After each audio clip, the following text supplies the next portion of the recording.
வணக்க நண்பர்களே, நான் உங்கள் மருத்துவர் ஆண்டனிம்லஸ். இப்போ நீங்க வீடியோவில் பார்த்துட்டு இருக்கக்கூடிய மூலிகை தான் பாம்புக்கலா. இதோட பொட்டானிக்கல் நேம் வந்து ராவோல்பியா டெட்ராபில்லா. பாருங்க, செடியில காய்கள் வந்து எல்லாமே பழுக்கக்கூடிய ஸ்டேஜுக்கு வந்துருச்சு. பார்க்கவே செடி எவ்வளோ அழகா இருக்கு பாருங்க.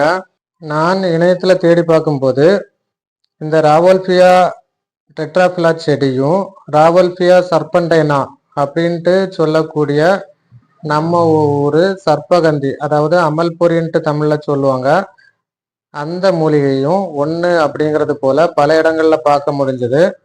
நான் வந்து அமல்பொரி ராவோல்பியா சர்பண்டைனா அப்படின்னு சொல்லக்கூடிய மூலிகையோட புகைப்படத்தை உங்களுக்கு இந்த வீடியோவில் காமிக்கிறேன். பாருங்க, ரெண்டுக்கும் எவ்வளவு வித்தியாசம் இருக்கு பாருங்க. இந்த ராவோல்பியா சர்பண்டைனா மூலிகை தாவரத்தை தான் நமது இந்திய மருத்துவ முறைகளான சித்த மருத்துவம் மற்றும் ஆயுர்வேத மருத்துவ முறைகளில் ஹை பிளட் ப்ரெஷரை குறைக்கிறதற்கும் தூக்கமின்மை ஸ்ட்ரெஸ் போன்ற பிரச்சனைகளுக்கும் மருந்தாக பயன்படுத்தப்பட்டு வருகிறது. இதோட பயன்களை பற்றி நான் டிஸ்கிரிப்ஷனில் விரிவாக எழுதியிருக்கேன். படித்து பார்த்தீங்கன்னா இதோட பயன்கள் உங்களுக்கே புரியும். நன்றி, வணக்கம்.